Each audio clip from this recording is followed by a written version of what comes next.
Thank you for coming. Welcome. My name is Michael Green. I'm Senior Advisor and Japan Chair here at CSIS and a professor at Georgetown. This panel discussion, which we will also invite you all to join during our 90 minutes here, is the 20th in a series we've done based on a report issued by a commission here at CSIS, a commission co-chaired by Professor Joe Nye and former Deputy Secretary of State Rich Armitage, on smart power. I think you're all aware of it. Joe and Rich were testifying this morning before the Senate Foreign Relations Committee. And the report has gotten a good amount of press.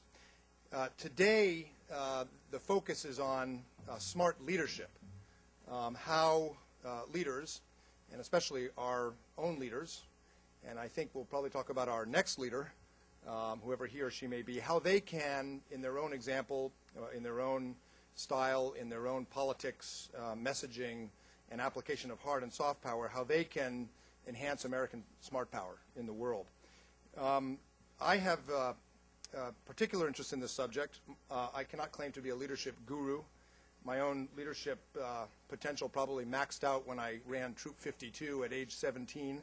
But I have an interest in the subject myself, which is why I think John Hamre asked me to chair today's discussion, because I am working on a book myself on Asian leaders, and I worked for almost 5 years in the NSC as the person who had to help the President of the United States get ready for summits with Asian leaders.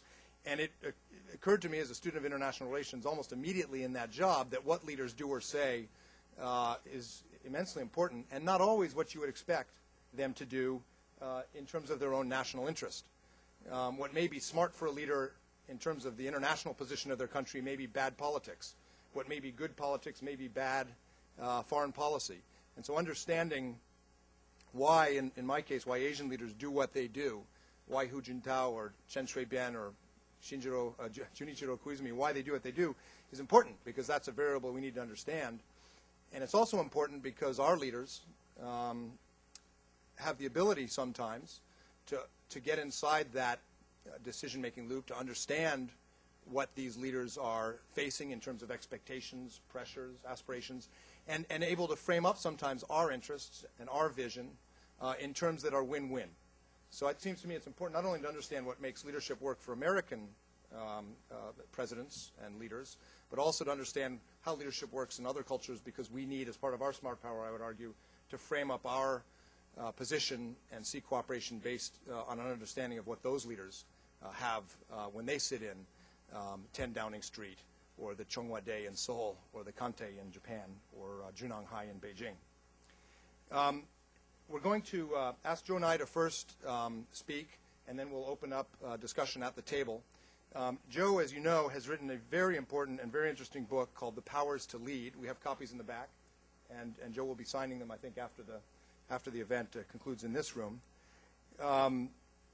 Joe Nye has led complex organizations at the Pentagon as Assistant Secretary of Defense for International Security Affairs at the State Department, as Dean of the Kennedy School at Harvard. It's my theory, you can confirm this if you want, Joe, it's my theory that you came up with soft power because, having taught at SAIS and Georgetown, I realized that deans don't have any hard power at all. And it's the ultimate test of soft power, one which you passed with flying colors. We will hear from Joe about this book, The Powers to Lead. If you read it, you'll see that it comes in part from a course that he taught at Harvard on leadership. I teach a course on leadership and international relations at Georgetown, and this is now going to be the textbook for that course. But I used to start with Machiavelli's The Prince. And I like to think of Joe's new book as the Prince for the 21st century. Machiavelli with soft power, a little bit less on poisoning, a little bit less on assassination and suppressing rebellion, a little bit more on what Machiavelli considered important but not sufficient, which was convincing your people that you had a compelling vision and that you deserve their respect. After we hear from Joe, we will ask our other panelists to join into the conversation. Brent Scowcroft is, of course, well known to everyone in this room. He has led very complex organizations, including the National Security Council for 2 presidents, his own firm, and he understands probably more than any of us up here intimately what presidents of the United States have in terms of their toolkit and what they face in terms of pressures.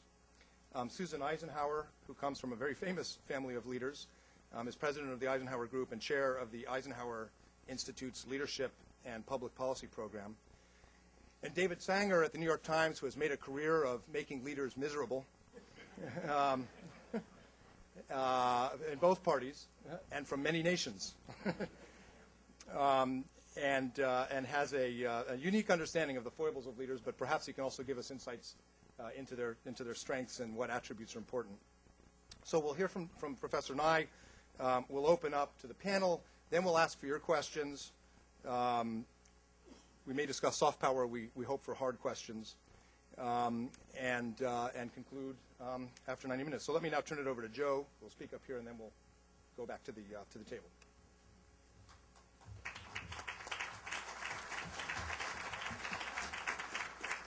Thank you.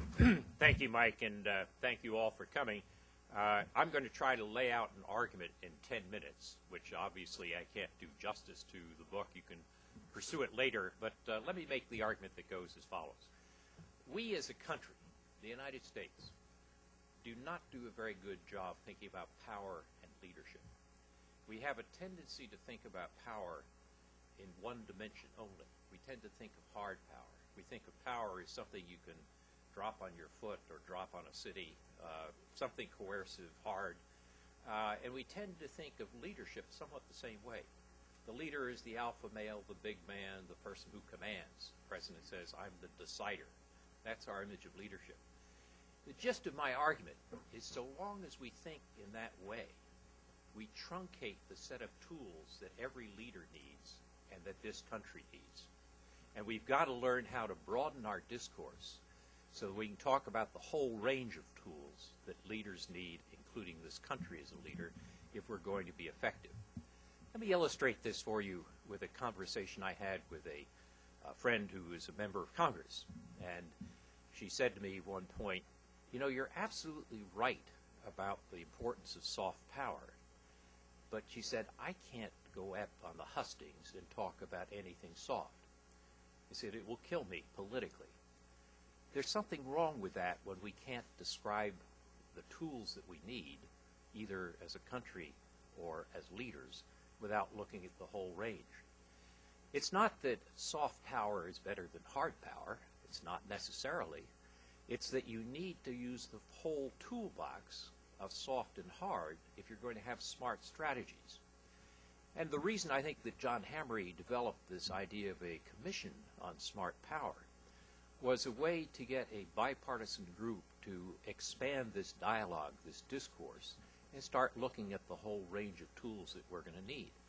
We as a country were actually quite effective on combining hard and soft power during the Cold War. If you think back to the Cold War, we used the hard power of our military to deter Soviet aggression, but we used the soft power of our ideas and culture to eat away belief behind the Iron Curtain, so that when the Berlin Wall finally went down, it went down not under a barrage of artillery, but under hammers and bulldozers. And if we're going to succeed in the 21st century, we've got to recover that ability. Partly in the atmosphere of fear that followed 9/11, we've placed almost all our emphasis on hard power and not done a very good job of soft power. And what's more, as a government, we're not very good at integrating these tools. You say, what are hard and soft power? Hard power is simply the ability to threaten people with coercion, sticks, or pay them with inducements, carrots. And soft power is the ability to attract people to want what you want. If you can do that, basically, you can save a lot on carrots and sticks. So that, I think, is the problem that we have as a nation. We're beginning to overcome it a little bit. If you compare what Secretary of Defense Rumsfeld said in 2002 answering an Army general, I think, Susan, you were there at that time, at that conference, and he was asked, what do you think of soft power? And Secretary Rumsfeld said, I don't understand it, which I think has been part of our problem. But compare that to Secretary of Defense Gates in November of last year in his speech at Wichita, in which he said, you know, military can't solve our problems. It's odd that we spend $500 billion, $500 billion on hard power and $37 billion on everything else. And Gates went on to say, it's time for us to invest more in soft power.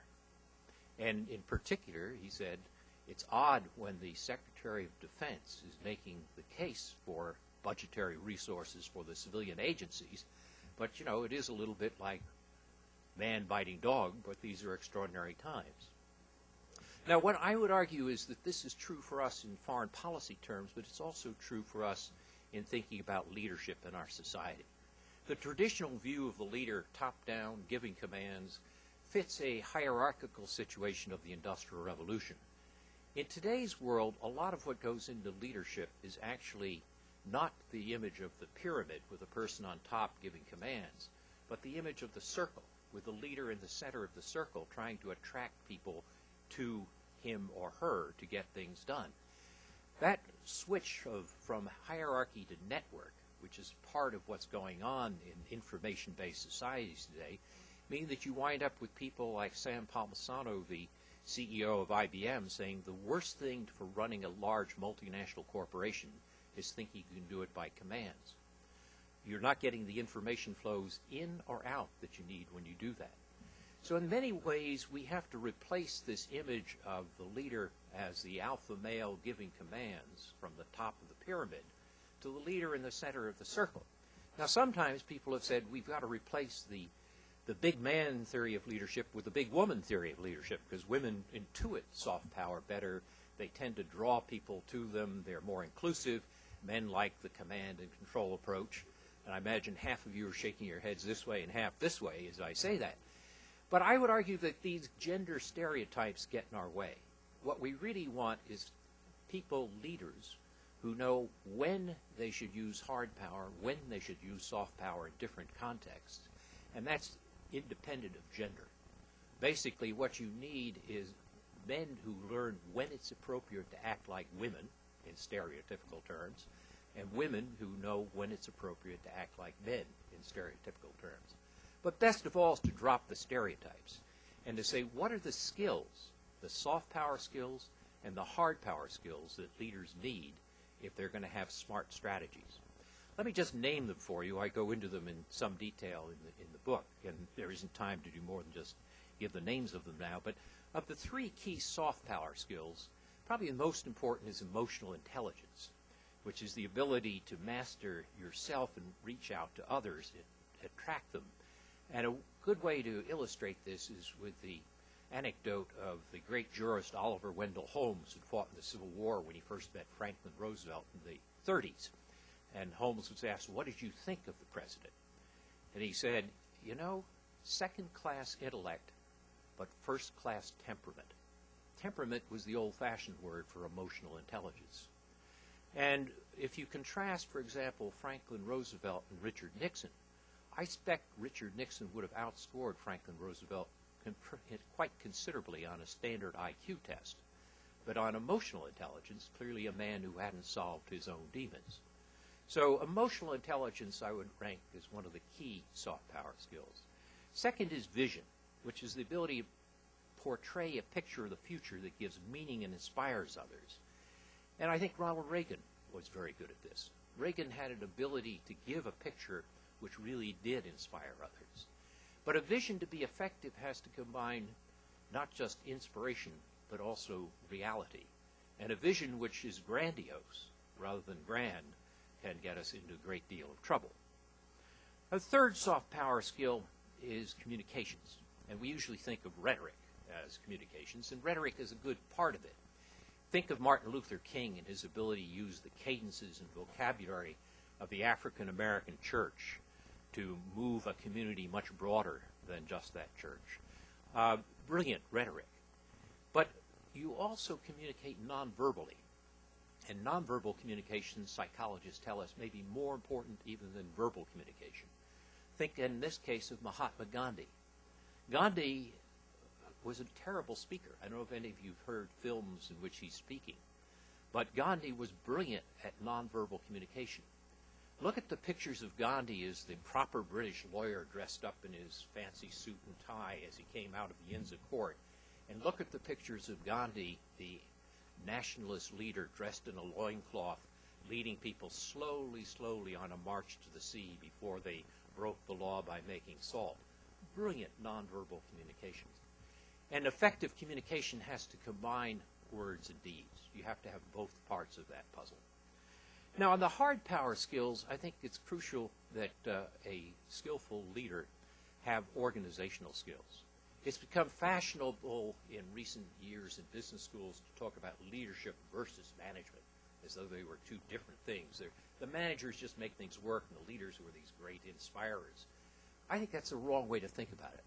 You want leaders as managers. If they can't manage themselves, they have to figure out how to surround themselves with people who can. And what's more, they have to understand the information flows on which their leadership rests. Otherwise, they become like the emperor in Hans Christian Andersen's fairy tale, who finds a little boy who will finally tell him he's naked because the courtiers won't tell him. And most leaders have courtiers, and that means that they're not getting the information they need. And that means it's extraordinarily important for leaders to organize their situation in such a way that they get that information. Here I'll draw the contrast, partly to embarrass my friend Brent Scowcroft, between Bush 41 and 43. Many of the same strong-willed people were in both administrations. But under Bush 41, you had an extraordinary flow of information in and out, well managed, so that the president got various differing views. And in 43, and that, of course, was managed by Brent Scowcroft.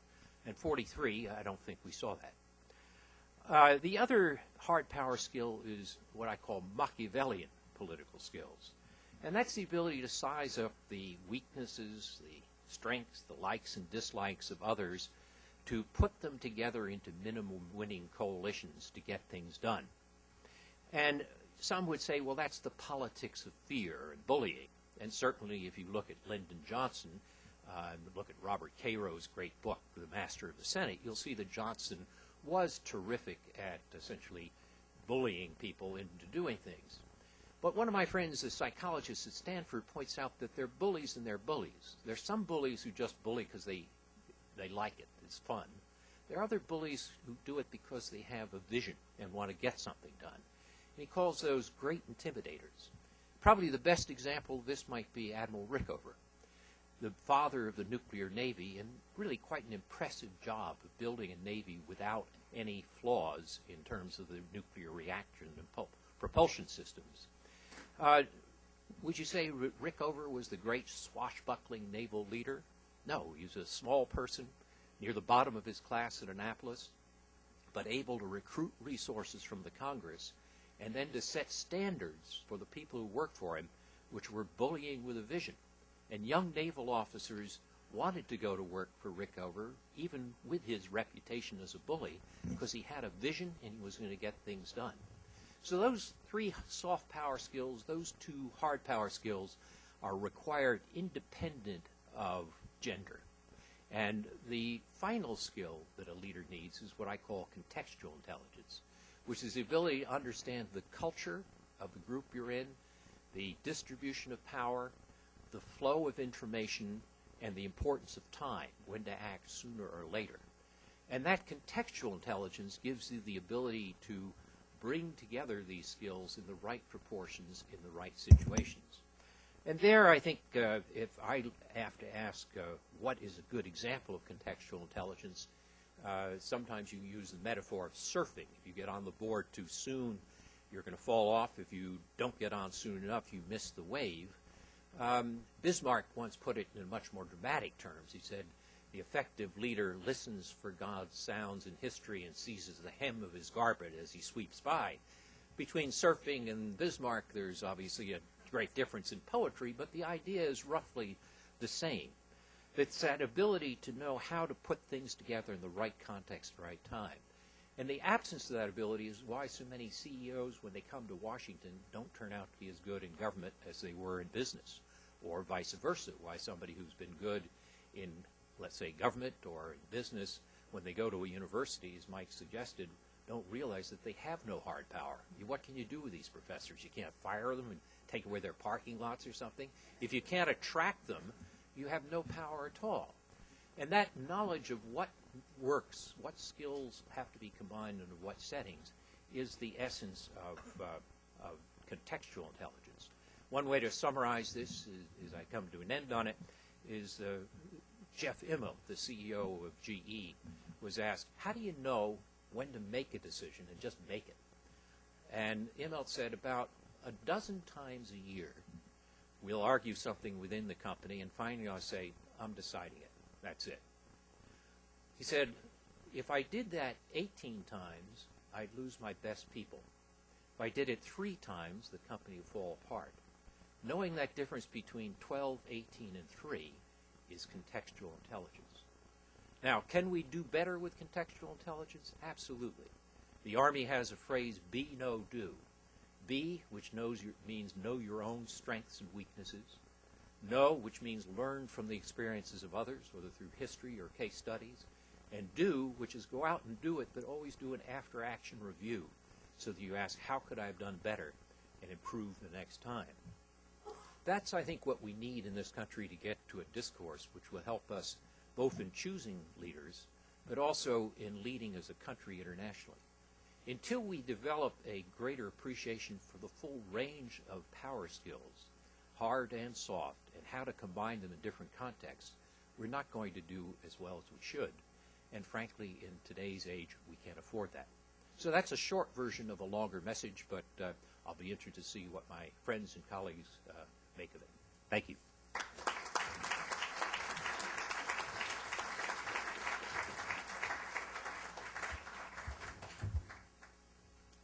That was a terrific summary of a powerful book. A very accessible book, by the way. You'll find this is a book that is rich with footnotes, drawing from all the social sciences, management, sports, but packaged in a way that it's accessible and applicable for national leadership or in our own endeavors. I wanted to start the conversation on the table by using the prerogative of the chair to first ask Joe a question and then ask each of our panelists a question about the power of leadership and invite them to give their views. Let me begin. It seems to me one of the central arguments in the book, Joe, is that one I agree with, is that in the modern age, the followers are more networked, they have more information, they're more empowered. I would argue that's true everywhere, maybe even in places like North Korea, which means we need to think differently about how we approach some of these harder regimes. But one of the consequences of that is that leaders, and here I'm returning to our own situation, leaders also have information about the followers. They have tracking polls, they have focus groups, they have many more ways to find out what the people want. And that may be changing the quality and the style of leaders. It can, for example, drive leaders more easily towards demagoguery or nationalism because they can't mobilize or force groups or institutions to do things. Sometimes it's easier to use information networks to create or mobilize society behind a simple idea, sometimes not a good idea. Or sometimes it produces leaders who really don't think in transformational or visionary terms because they're sort of triangulating and doing a market survey based on all the information they can get about these very powerful and networked people. So the question I wanted to ask is, how should leaders tap into the pulse of the people they're leading? Should they be respondent to these polls, or should they be like Teddy Roosevelt, who was once famously asked by a reporter, how do you keep the pulse of the people? And he said, I don't. I just decide where we need to go, and then I find a way to explain it to them. Where's the right balance there? How much should leaders be trying to take their cues from these networked people they are leading, and how much should they be coming up with a vision and then a strategy to implement it? Well, it's a critical question because the information revolution is transforming followers. Followers now have more information than ever before in history. And if knowledge or information is power, then we are getting a very different situation in terms of the leader relation to followers. I suspect Teddy Roosevelt would even have trouble in today's age. But there are two parts of that. One is there is the views of the many and how the one gets those views, polls and so forth. Then there are the views of the one and communicated to the many, which is broadcasts and speeches and so forth. But there's another dimension that a good leader has to think of, which is the many to the many. In other words, what's called peer-to-peer in modern technological terms, which if you can get your followers working many-to-many, peer-to-peer, it gives you an enormous much amount more power yourself. I have a son who's a CEO of a social networking company called LinkedIn, and he has helped to educate me on this. But you can put it in more homely terms just by looking at the current political campaign. Look at the use that Obama has made of peer-to-peer for organizing volunteers and raising money on the internet, and compare it to the extent to which that's been done by Hillary Clinton or by John McCain. This is not a partisan comment. This is an analytical observation, which is well described in a recent issue of the National Journal. But when you can mobilize that peer-to-peer, followers to followers, if you want, it gives an enormous amount more power for the leader. You still have to manage the problem you said. How much do you listen? How much do you say? But if you can also get them to mobilize with each other, it just increases it's a great force multiplier. Do you worry that that this new networked, information-empowered followership in democracies makes nationalism more tempting? I think I see some of this in Asia, for example, where institutions are harder to move and harder to coerce, but people are easier to mobilize. There's definitely a downside to it. We can see this in China today in the nationalistic responses to the Western responses to Tibet. And so it is difficult. You can also see it in our own politics. It's very hard to have spontaneity in political discussion when you know that somebody in the back of the room is taking out their cell phone and going to put it on their blog that night. Look at what happened to George Allen, the one-time presidential candidate who's not even a senator anymore. So yes, it does drive away spontaneity. It also can lead to, if you want, movements that get carried away, as in nationalistic movements. So it's a double-edged sword. Thank you. You mentioned the contextual intelligence, that leaders need to understand their goals, and that good leaders can come up with tactics to implement their goals depending on different organizations they may be in or different changes of political or social circumstances. And you mentioned the two Bushes, one of whom I worked for, the other one Brent Scowcroft worked for. And I wanted to ask General Scowcroft not to rate the emotional intelligence or contextual intelligence of our recent presidents, but rather to address the question of this information flow problem that Joe mentioned, that presidents sometimes get the information they need, sometimes get the information they want. How much of this is an organizational problem in the way that the White House or the National Security Council manages information flow to the president?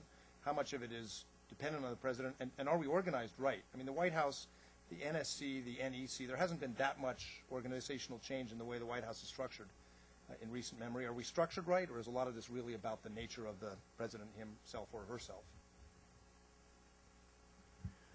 That's a really complex question, because it depends not only on whether the president gets the information, but how he gets the information and how he likes to get the information.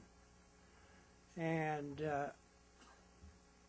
presidents differ greatly in that. And in this whole discussion of power and leadership is the basic question: how much are leaders made, and how much is it innate? Can you make a perfect leader? And I suggest that you can hone the particular skills of a president. You can't transform them. And frequently our institutional framework tries to put presidents in the same box. And they don't process information the same way. They don't emote the same way. And some it stifles, and some simply go outside the bounds to get their information.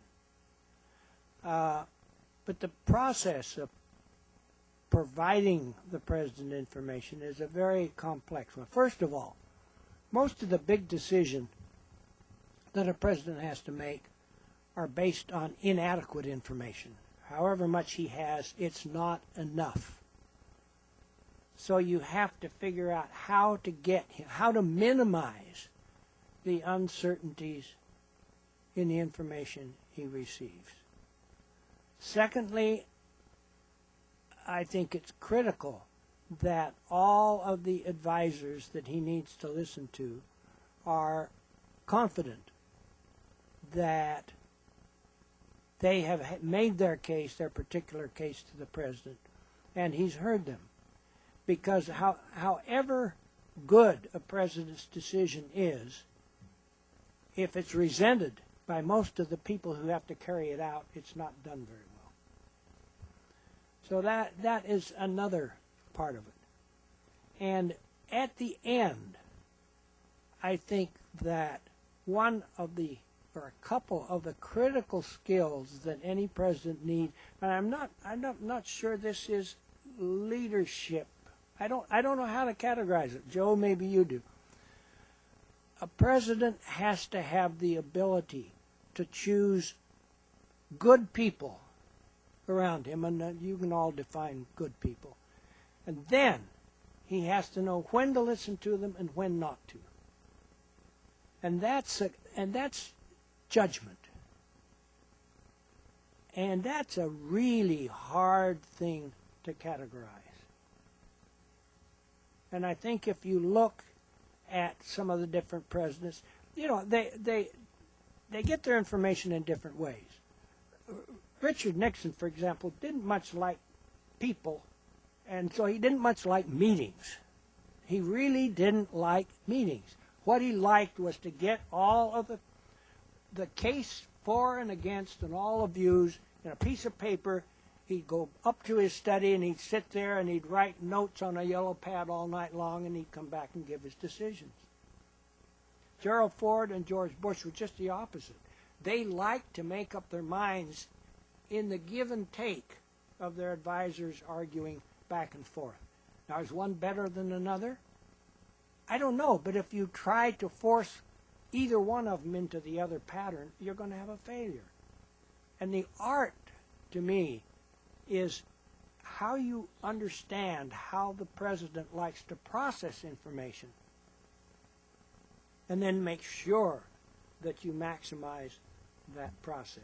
But do we need to be reorganized? Probably, because the world has changed so dramatically. The problems are so different. The National Security Act of 1947 was for a world based on the experience of World War II. It may be time for a new one. This question of whether leadership is innate or can be taught has gone back and forth, and Joe goes through some of this history in his book.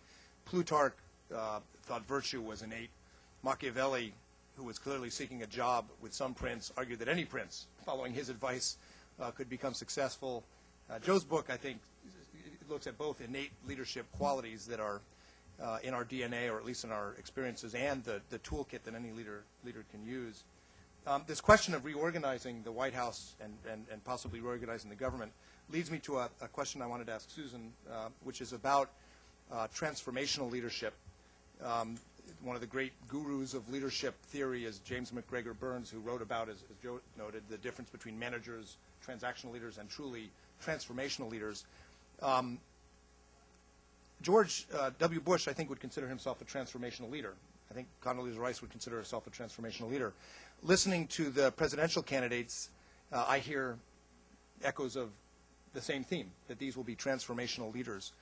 Are we in a period in history where we really need transformational leaders? Or put another way, is there a balancing act between the disruption you can cause in your own organization or in the system with too much change versus the need to actually implement and make the trains run on time?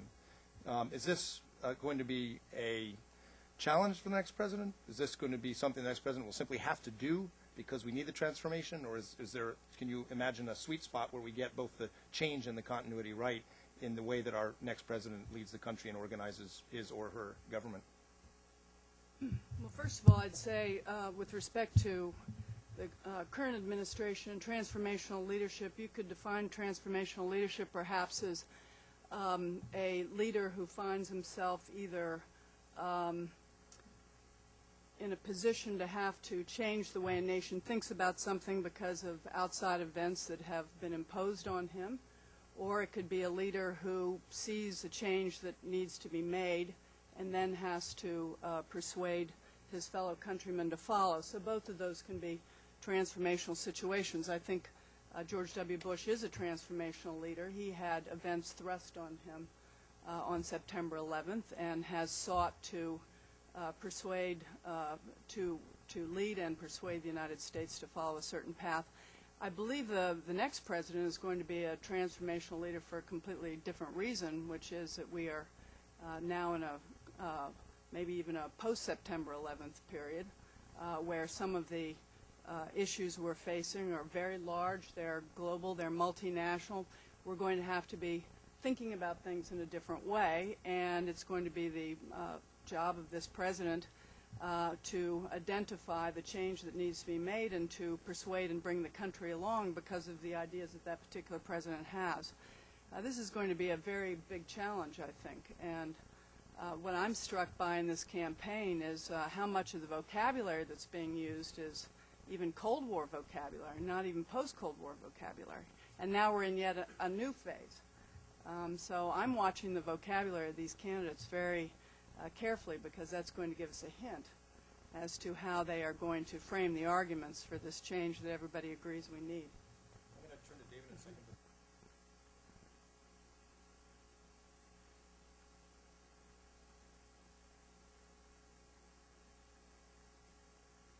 Well, I agree with Susan that Bush 43 was a transformational leader.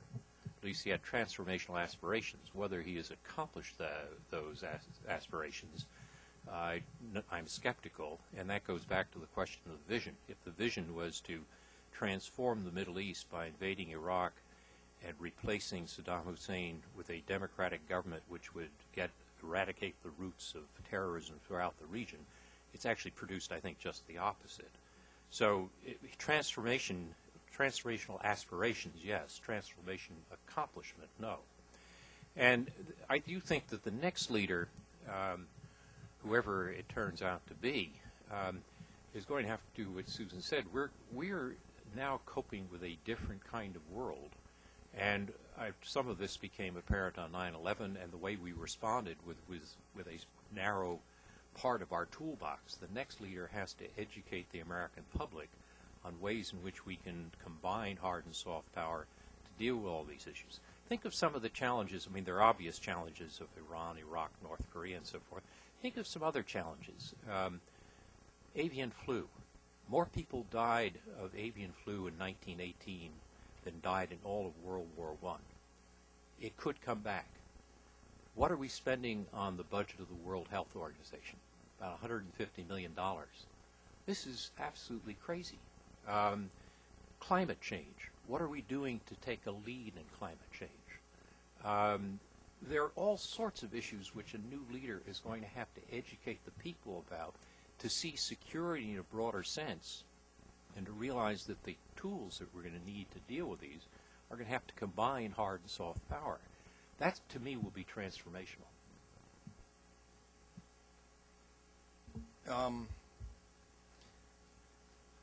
How does the transformational president to come convince you? What do presidents? Brent Scowcroft mentioned that the presidents have to convince the senior people in government. Officials have to want or like certain aspects of the policy. The press has to be convinced too. In fact, there's a feedback loop there.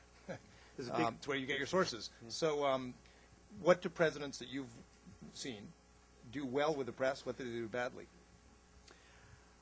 Thanks, Mike. It's a very good question. And before I answer it, I just want to offer an apology in advance if I slip out a few minutes early. It's not in disgust over Joe's book.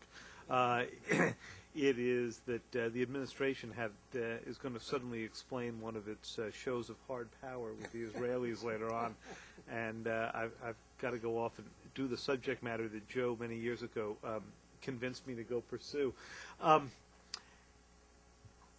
To answer your question about how presidents, you're basically talking about the persuasive power of presidents, both with their own staffs and then with the public, and viewing the press as simply a transmission belt to that point. Because we are doing two things.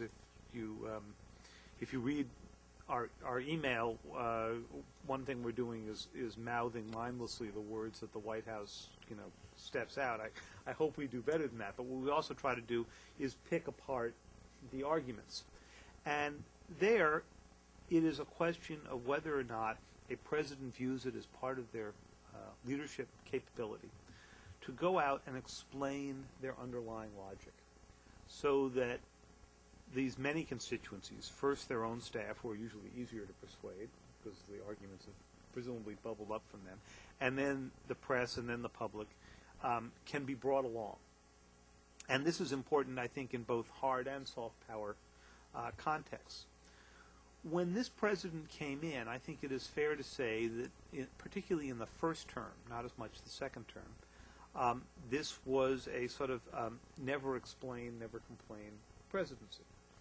I remember one of the first weeks of the Bush administration going in for an economic briefing on, it was a Japan issue, a place where, Mike, you and I have spent a fair bit of time.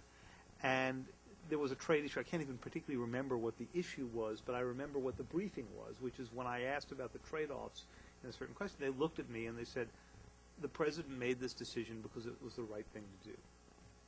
Period. There was no. Mike, when I came to interview you, I never got anything that subtle. Okay.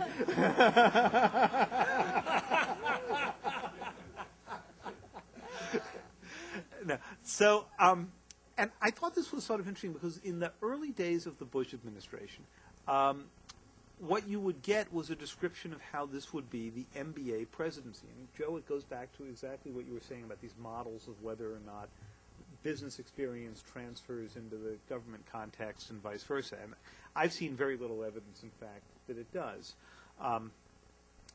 And you see that in part not only in this president's difficulties, not after 9/11, but after Iraq, explaining the reasoning for going off to do something, but you see it particularly in the execution. And I think one of the interesting leadership questions that will come up out of historians of this administration, once they get past the ideological battles that we've all heard so much about, is what happened to execution, whether it was Katrina or the example that I've been taking a look at recently is Afghanistan.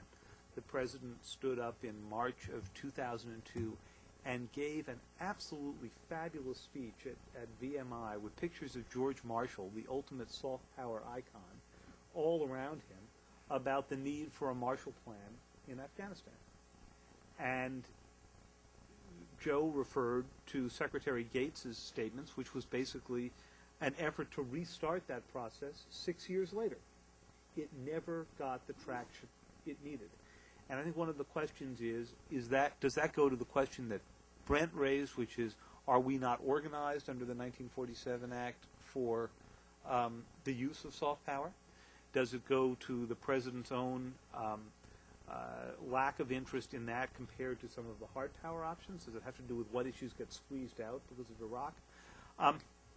And maybe an interesting laboratory to look at the leadership capabilities that Joe explores so well in this book would be, you'll have to tell us, Mike, whether there are tapes of this, but this president is the first one to use what they call the Civets system down in the Situation Room, which is this remarkable secure video system that puts him in contact directly with commanders on the battlefield in Iraq or Afghanistan or many other people, obviously members of the cabinet. He's got one in the Situation Room. He's got one at Camp David. He's got one in Crawford. He's got one on Air Force One.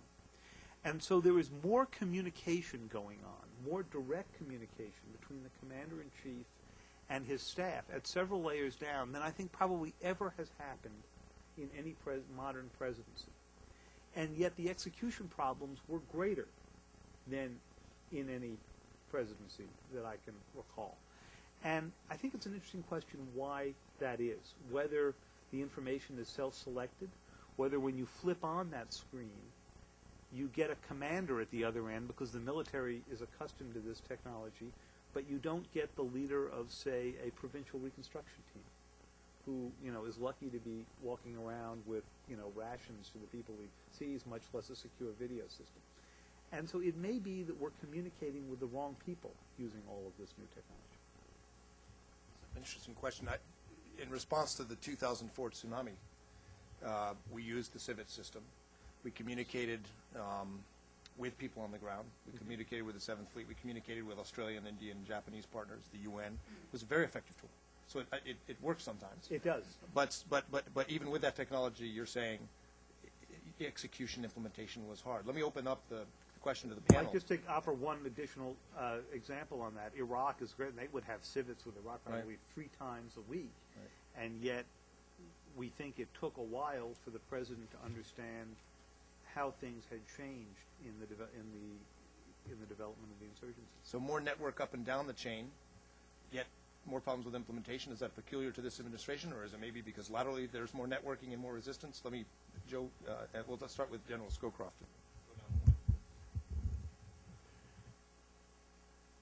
It has seemed to me, starting with the difference between commercial executive authority and presidential authority, that any business executive has more authority than the president does, in this sense, that when a CEO of a enterprise says something, it usually happens. When a president says something, that's only step one. And the ultimate of that was, I think, President Carter, who was an engineer and so instinctively thought when people had studied a problem, they'd all come to the same conclusion. Like a problem in geometry. If you understand it, you come to the conclusion. So he made the decision, and that was the end of it for him. Well, for a president, execution is an endless job, and we do it very poorly. For example, one time I had my staff on a particular decision, I won't tell you what it was, get the outgoing cables from the departments to execute that decision. And you can't believe the diversity in the nature of the cables that went out. So that is something that our federal government, a president has to go back again and again and again. It's not enough for him to point to his Secretary of State or National Security Advisor or something and say, get it done. Now that's something we don't know how to do. As a matter of fact, it was your grandfather who really started with the Operations Coordinating Board to monitor the consequences of decisions. And then that was too bureaucratic, so we scrapped it. Yeah, I'd like to make I'm intrigued by this idea of using these closed-circuit communications tools for the commander-in-chief to directly interact with his people in the field, but probably most specifically the military commanders. This is clearly, or I should say possibly, a function of the way we think about things today, but certainly during World War II. I think it's surprising the extent to which the generals were sent out to do their jobs. I don't know if anybody's ever read Eisenhower's command orders. I mean, they're like 2 sentences, beat Nazi Germany, period. Go figure, go figure out how to do it. And he had remarkably little interference from Washington in this respect. I think there's another wonderful story about Winston Churchill, who just before the invasion of Normandy decided he wanted to come on shore on D-Day, arrive on a British ship of some sort, and Eisenhower was so concerned about it, he figured out how to get the King of England to tell the Prime Minister that he was needed in London. The point is that, I mean, this is what we're talking about in some sense about leadership, is that during times of war, I think Eisenhower wrote on this, that leadership has to take place at all levels. And it may be that the decider-in-chief is deciding too much, and that there is a form of micromanagement on the way to trying to bring about some kind of implementation. I think it's a fascinating subject. The only other thing I would add to this particular idea is that Dwight Eisenhower had the interesting experience in terms of what Joe Nye calls a contextual intelligence of actually being in a military commander where you give orders and they're taken, to moving into the civilian political culture, where, as Brent points out, just because you said it doesn't mean it's going to happen. And I think this is there aren't too many modern examples of somebody's had to play both of these roles. And I think at the end of the day, what he figured out how to do, I think most successfully, was to learn how to control himself. You know, this is something that we don't talk about too much, but you can deploy all these great theoretical ideas. The truth is, at the end of the day, if you're not reliable, if you're impetuous, or you don't have personal control over yourself or kind of internal discipline, people are very destabilized by that.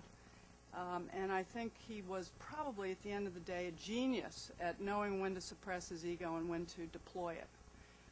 And so I often tell people when I'm talking to groups of people interested in leadership, start with yourself.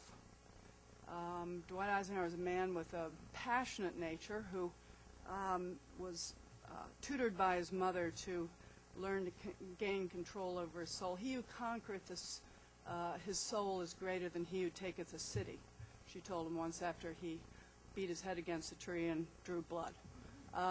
And you know, that had a huge role in his life, so that he had all kinds of personal techniques for gaining control over himself before he went into a difficult situation, leading him to write Mamie Eisenhower during the war that remaining optimistic at all times was the single most important thing he had to do, because attitude of a leader is tremendously infectious. So I think that, you know, any of these factors can play a role in effective implementation, especially if the commander-in-chief, who is the decider-in-chief, you know, just depending on how those conversations go. I think it's a area of fruitful new study, I think. I'll just continue that theme by echoing what Brent and Susan said. Technology, new technologies can help peer-to-peer. You can have Wikipedia-type organizations, civets, and so forth.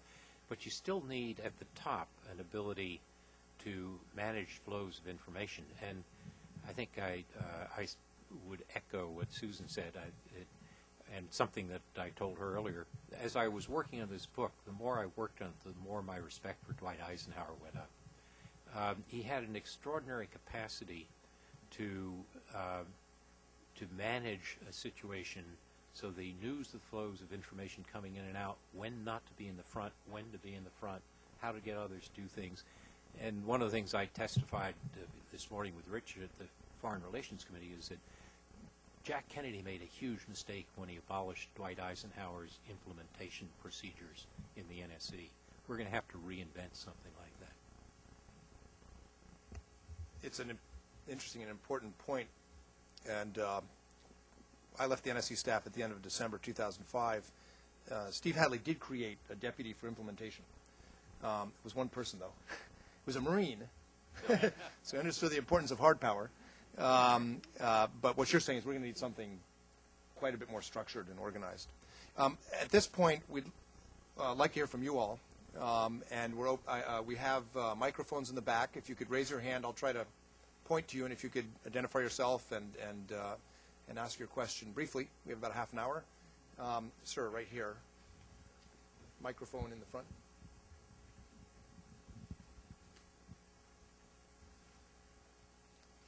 Right in the front. Ed Berger, the director of the Eurasian Medical Education Program. Let me address an underlying point that I think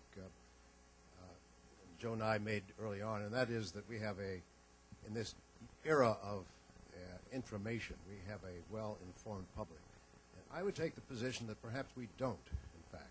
Now, I'm speaking of the news business, and I'm speaking of the receptivity of the news business and what's happening to it. I fear, in fact, we may have just the opposite. Now, that leads either to an obligation on part of a leader to explain and educate, and his machinery to do that, or it takes gives the possibility of mischief and even demagoguery taking place in the face of ignorance.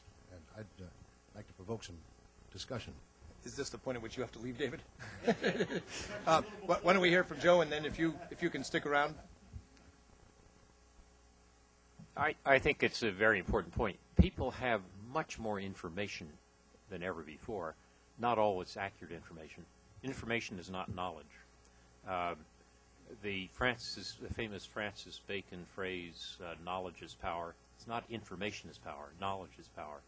And there is more information in more hands than ever before, and it can be used for very many different purposes. So I think that question of how do you, in a surplus of information, how do you get knowledge, or essentially how do you have people who are, as you put it, well informed?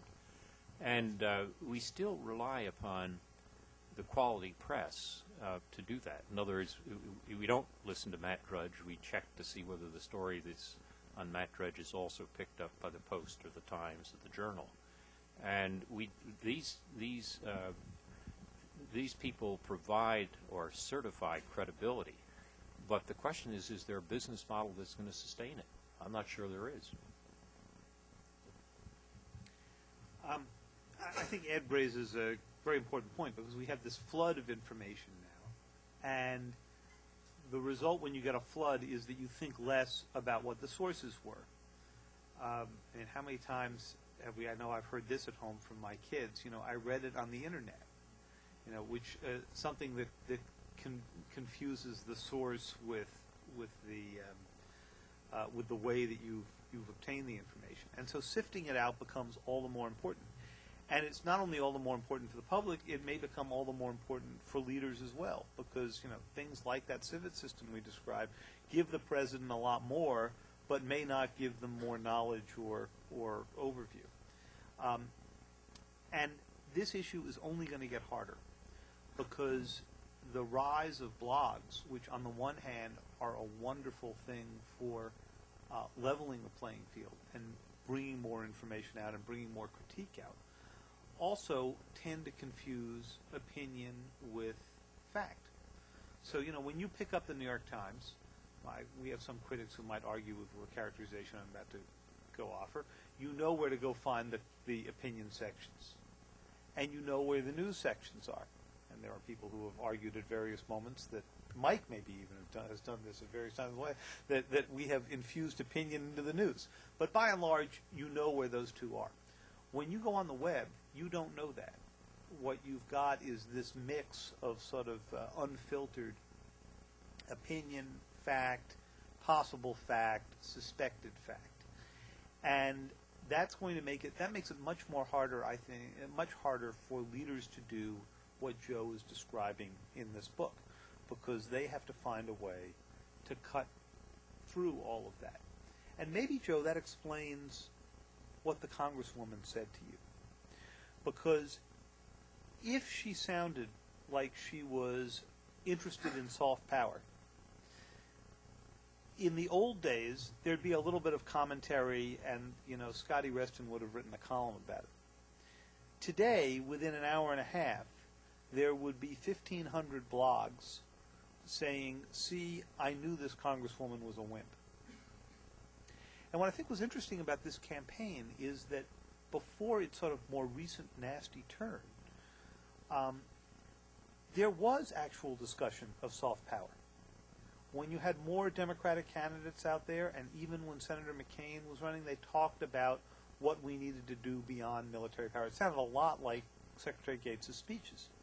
That has gone away as the contest has gotten a little more pointed. I'd like to add just one more aspect of your comment, and that is, I think because of modern technology, almost everybody on the globe is within sight or earshot of a radio or a television. As a consequence, we have politicized the world to an extent never before in our history. So that things happen instantaneously around the world, and people's passions are aroused, pro, against, whatever, and they set currents going. It's not a mystery why terrorism is a global phenomenon now, because it's possible to excite anybody with this, and that's a phenomenon we're just beginning to learn how to deal with. Yeah, I just, in talking about the impact that the internet can have in terms of advancing stereotypes and creating a kind of amplification of ideas, there's nothing that new about this except for the extent to which it has reach. I mean, during the Cold War, we had whole nations with wildly stereotypical views of the other side, and the antidote to this during the Cold War was exactly what Joe has written about in such an articulate way. This is the employment of soft power. I see at least one person in this room who was very involved in citizen exchange. I mean, there's no question that these kinds of programs did an enormous amount to break down stereotypes. And the real danger of the web today is that it kind of institutionalizes people inhabiting a certain physical space and not venturing beyond. We've got to do much more as a society to get out and meet people who are not of our same background. I'm one of those who thinks that the nation's not necessarily better because we don't have a draft anymore. But also, we have to encourage more international travel. I can tell you that there are fewer people interacting between, say, for instance, today, the United States and Russia than there were during the Cold War. So no wonder we're developing greater and greater stereotypes to this. And so I don't think there's anything wimpy about this at all. I think it's critically important. It does sound from what David's saying and from Joe's experience with a congresswoman that although the kinds of leaders we need are not the stereotypical alpha male or alpha female, it's in our own politics and in a lot of other countries' politics what the people think they need or think they want, which is a challenge. Let me go back, I guess just the front row wants to ask a question, please. Up front again? Yeah. Promise to go to the back next. I'm Larry Sampler from the Office of the Coordinator for Reconstruction and Stabilization. Dr. Green, you started out by mentioning institutions in Asia that are increasingly inflexible. And working with the U.S. government interagency, I can tell you that's a pandemic. It's not just in Asia. The question is about how. You've got a great book about what, but how would you institutionalize this in institutions like the Department of State, the Department of Defense, where you're facing a culture that's centuries old and has developed its own way of acculturing and training leaders? In the political context you've discussed, it's as easy an election or it's as easy as an appointment. And it goes a little bit to the General's comments about execution. I'm curious how you devolve this kind of leadership below the political level to the institutional level as well.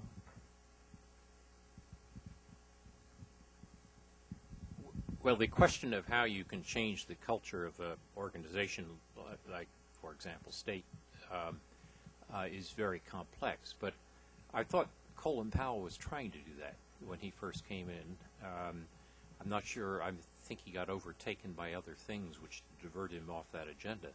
But for one thing, state, unlike the military, has no float.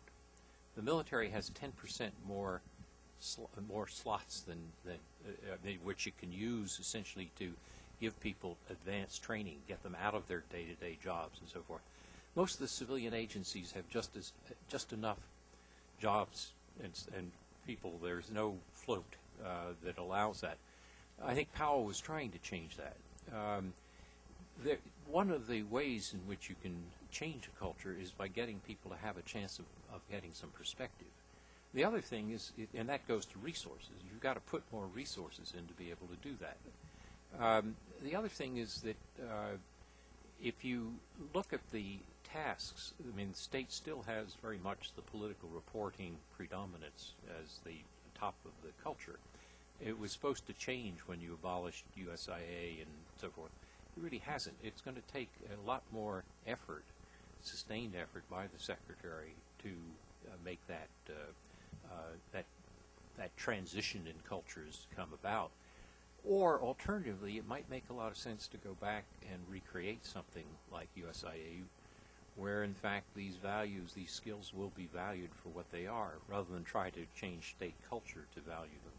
But I think you put your finger on a number of things that are crucially important, and there's no one silver bullet. There are just a series of things that have to be done to try to change it.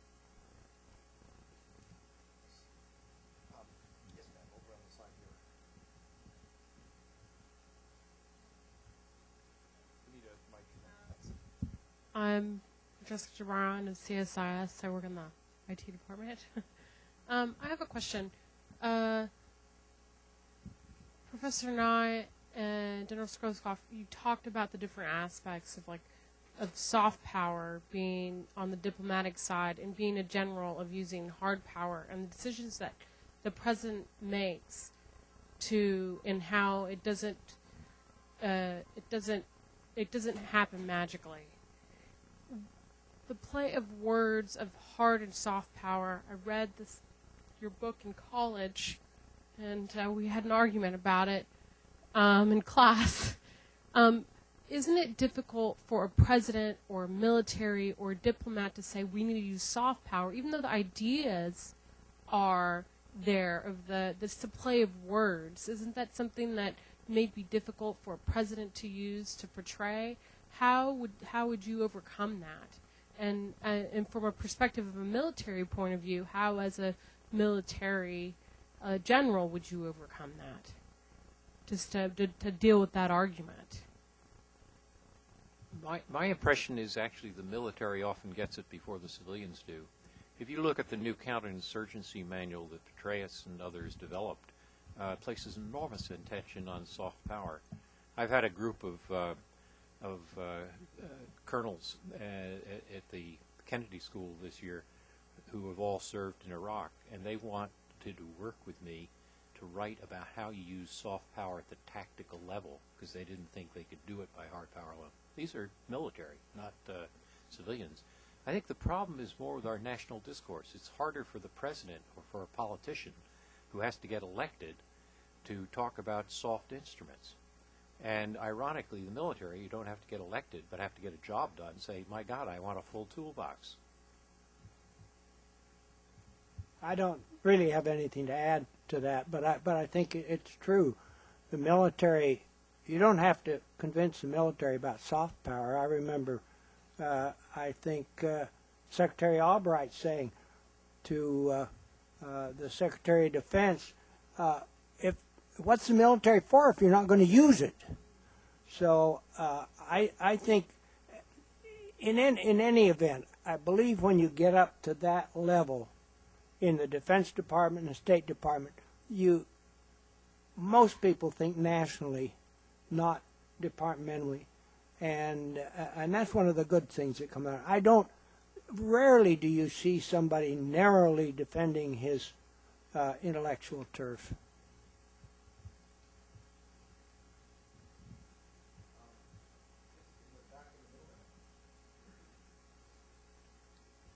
Hi, thank you. My name is David Hennick. I work for the Africa program here at CSIS.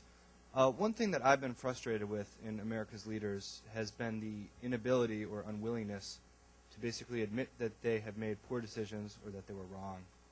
I was wondering if you could talk about issues of accountability, humility, basically the willingness to just recognize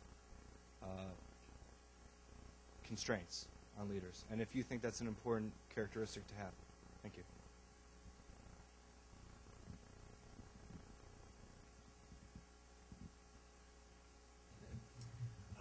Well, reporters spend an inordinate amount of time trying to get government officials of all parties to admit that whatever they were doing last year has proved out to be less than fully successful. In fact, some would charge that we make our entire livings doing that.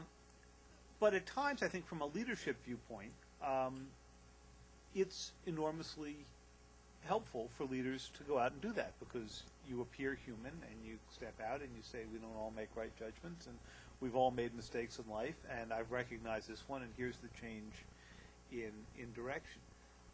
There's a lot of pop psychology written about current President Bush, and I try to avoid it.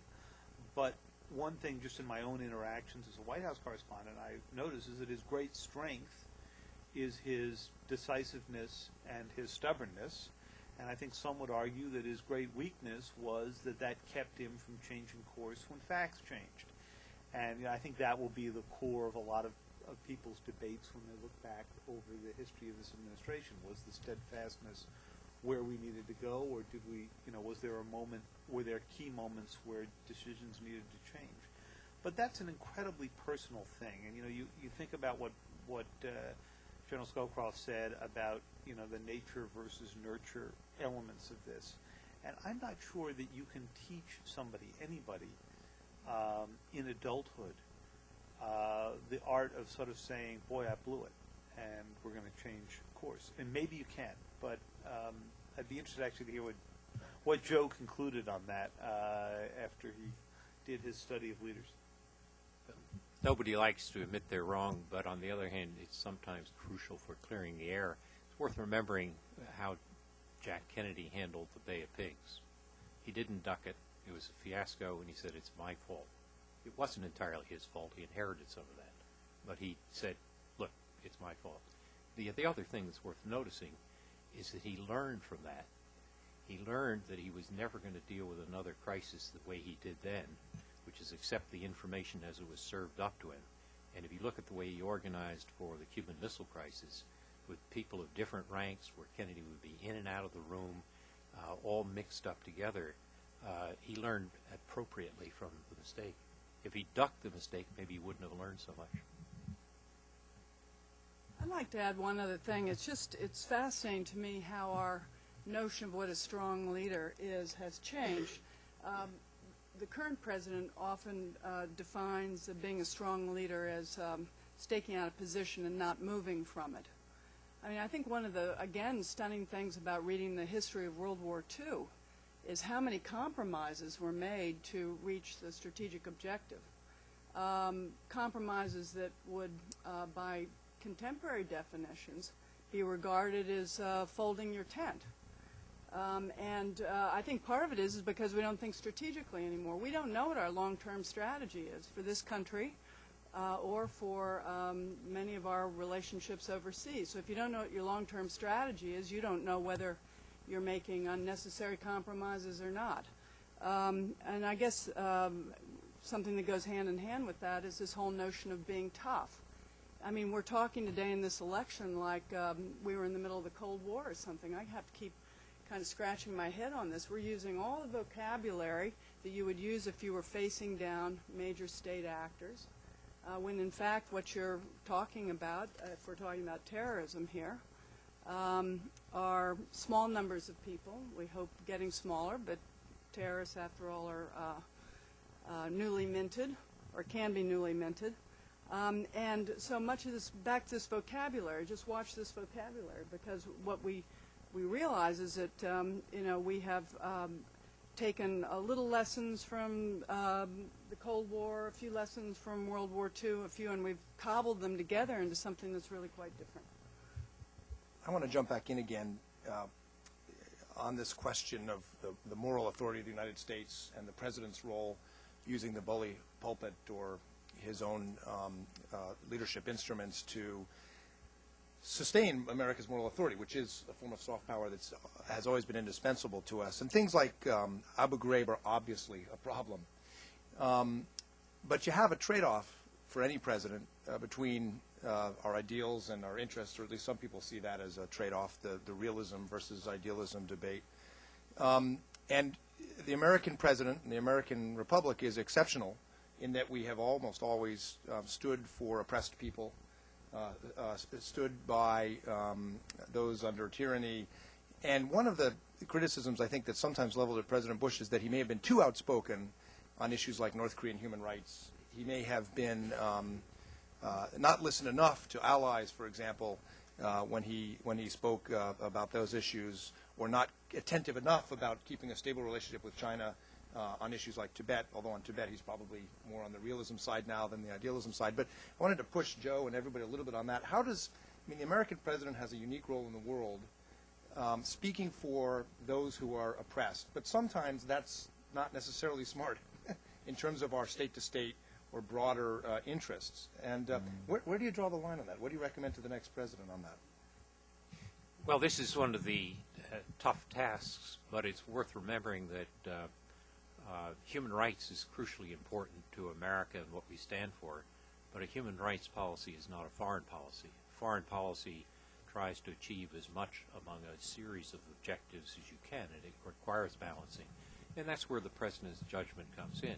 I happen to think that President Bush is correct in the longer picture about how he's handled the issue on Tibet. I mean, there are things we can say quietly. The President should say them. There are things that should be said publicly, and non-governmental organizations or congressmen can say them. Candidates can say them. But I think the President has done what the President should do. Now, I have friends who disagree with me on that, but that's part of the issue of where you make the judgment about trading realism and idealism and what role in particular the President plays. But it'd be interesting to hear Brent answer that. Well, I think a president has to decide sometimes between doing what's popular, and speaking out for human rights is always popular in this country, or analyzing what is the best course of action to deal with the real problem. And is the best course of action in this particular Tibet case to yell and scream about Tibet's right? Will that help improve Tibetan rights, or is there another course which is better? And the president has to decide that. And it's, I would say it's less idealism, realism than it is popularism and national interest. So it takes contextual intelligence. Let's go back to the audience for another question or two. Yes, sir.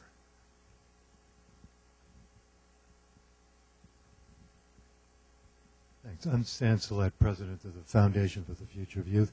I'd like to point to two areas of smart power that I'd like the panel to respond to. One is the Congress. I think no matter who is elected president, my prediction would be that the Congress is going to reassert some of its traditional power over the next decade, certainly the next 4 to 8 years. So the exercise of smart power has to take that into consideration in that dynamic. The second is the role of religion in the exercise of power. Without citing anything more specific, I have conversations reported to me with 2 international leaders who had meetings in the White House with President Bush, and both asked him the question about where he gets his basic information. And he turned to them and he said, "I get my basic information from up there." What's the role of religion in the assertion of smart power?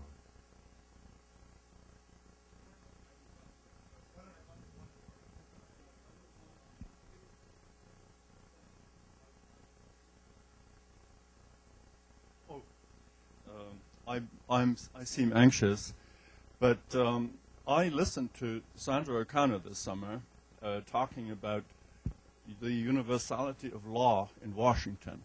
And I better not quote her because she said, "Do not record my talk," because they wouldn't let me go to the bathrooms in Washington anymore. So what I'm hoping to do is to bring out Robert Jackson's at the Nuremberg trial. He suggested that there is a universality of law. And I do go back and forth to Germany a lot. And I find that even my children there are accosting me because I'm an American. I swore my allegiance in Brooklyn. I do speak another accent. But this is very important to me. We have not spoken of law here today. We have spoken of soft leadership. And I commend the professor for writing this book. But I want to read to you something that John Kenneth Galbraith wrote, and I'm very excited about this. He wrote, "I had full view of the military dominance of foreign policy, a dominance that has now extended to the replacement of the presumed civilian authority." He was speaking of Vietnam, of course. But today, in today's times, we have the extension of, and this is also the prose of John Kenneth Galbraith. And I'm very upset because the military power has been extended to a full dominance in foreign policy. Now, when there is no foreign policy, there is also no foreign policy in Berlin, because Mrs. Merkel, her foreign policy is the primacy of NATO. Now, I want to have passed this on as a nugget for thought, because by militarization of diplomacy, we do have exact what we are getting is terrorism. And I want to just leave that comment here with you and invoke the spirit of John Kenneth Galbraith. Thank you. The Congress, religion, and law. Sounds like three topics that polite company should never discuss at dinner, but we'll end with that. Very quickly, since we're running out of time, starting in reverse order, on law, we have a lot of our attractiveness to other peoples is as being a nation of laws. And when we have derogated from that, we have undercut our soft power. We have, by things like Abu Ghraib or Guantanamo or the ways in which we've handled the threat of terrorism, and there is a real threat, we've undercut our ability to deal with this. I think in that sense, our reputation for being a nation of laws is very much a part of our attractiveness to others or our soft power. And I'm hoping that the next president, whoever it is, will take that into account. It's certainly one of the major recommendations of the Smart Power Commission report. On religion, religion is a great source of soft power. How much a president is guided by it or not, or this president is guided by it or not, I don't know. I mean, there are all sorts of anecdotes. I haven't seen anything which would lead me to believe that it's beyond what's inappropriate, beyond what is appropriate. On the question of Congress, you're absolutely right. Congress is essential for making the system work, and if we're going to do the things that we need to collect and integrate the tools of our toolbox, you can't do that in the executive branch alone. It also has to be worked with the Congress. Well, I'm not sure I have much to add on religion and law, but the combination of the United States being deeply, or the founding of the United States being informed by our belief in a higher power is probably a positive thing. I think where, and many presidents have evoked the Almighty and have made reference to their faith. I don't find any problem with that, but where we obviously have found some discomfort in recent years is the notion that there's either one prevailing viewpoint on this in this country. This is a country that is becoming more and more diverse all the time. Fastest growing religion in this country is Islam, as a matter of fact. And so we have to keep a broad tent and the basics of our society that separate these matters. But with respect to the law, I'd just like to say that certainly in the 1950s, the president articulated a much broader notion of national security. And I think in order to make soft power really something acceptable, we're going to have to go back to looking at national security in a much broader way. He defined national security as being the sum total of your military power, your economic power, and your moral authority. So this, as articulated in the 50s, was a combination of soft power, hard power, and also your financial power. So if you look at those three tenets, we can see that we have some work to do in the future. And, of course, being a state based on law is a large part of our moral authority. Just one comment on the congressional side. There's a theory which some in this administration hold about the shift of power between Congress and the executive. And the theory goes that after World War II, the executive power accreted greatly because of the Cold War. When Vietnam and Watergate occurred, Congress seized some of the power back. And some in this administration has said, we have to rebalance the power, and some of the expressions that go to the legal part give virtually unfettered power to the commander-in-chief. I think this is a more a domestic problem that needs to be worked out. This has been a rich conversation, and the series on smart power, I think, is having an effect. When Joe and Rich testified this morning, I understand you got 7 senators, which is no small feat. And the discussion was excellent. There was a good bipartisan tone. I think I hear all 3 candidates echoing some of these themes. So there's a rejuvenative dimension to this, which is encouraging. Joe, congratulations on the book. There's a book signing in the back for those of you who would like to purchase and have signed the book. And Joe and Susan and David and Brent, thank you very much.